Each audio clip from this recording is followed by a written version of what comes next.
This is a very weird question to me. I've seen on the old SAT, they've gotten more and more into this rule of like, when does a question mark go somewhere?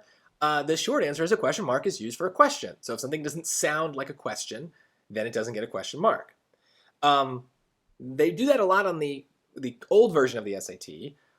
And in my experience with the old version, the correct answer is that we're never using the question mark. That's almost always a trap. However, this question kind of changes things up a little bit. So let's kind of deal with the obvious wrong answers first. Lucia Michael of the University of Chile observed that alkaline soils contain an insoluble form of iron that blueberry plants cannot absorb, thus inhibiting blueberry growth. If these plants were grown in alkaline soil alongside grasses that aid in iron solubilization, oh my god, that's a hard word, could the blueberries thrive? The blueberries could thrive. I don't know what the wording is. This is very difficult. Michael was determined to find out. So just based on the punctuation, there are two answers we can eliminate. Choice A has the wrong ending. Could the blueberries thrive? That's a question. So that needs a question mark. Compare that to the blueberries could thrive.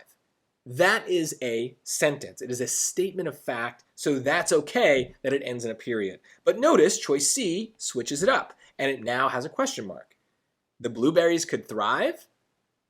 We're not saying it that way, right? And you can notice there that what the difference is between a question and a statement. A question has a weird kind of ending. It kind of comes up at the end because we're kind of hoping to get an answer, right? The blueberries could thrive? The blueberries could thrive. Could the blueberries thrive? I hope you're hearing. I'm trying to build it up for you, but that is how a question sounds in English. So both A and C are doing the wrong thing. They are either asking the question and not using the punctuation, the question mark, or they are just making a statement and using one when they shouldn't. So D does kind of fit with what we'd expect. Could the blueberries thrive? That's a question, so it should get a question mark. So by the punctuation, B and D are correct. So how would we know which one to use? It's really just about the ideas in the next sentence. Michael or Michelle was determined to find out. They don't know.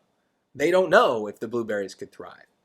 So we're not going to state that they could, right? So this is the problem with B. It's not known whether they could thrive.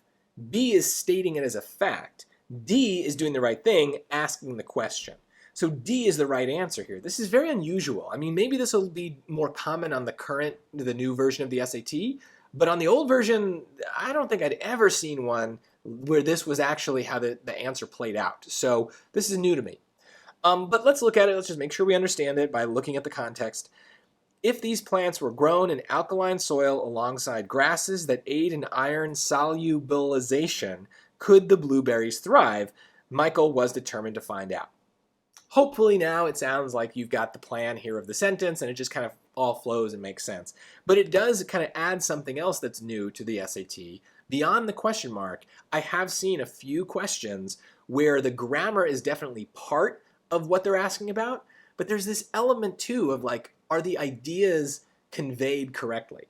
So don't just read the sentence that is got the underline or the blank. Read everything. Make sure you get the context. The ideas might matter, and especially if you are between two choices, it might be because of this, that certain phrasings are necessary to convey the ideas the sentence is hoping that or is trying to say.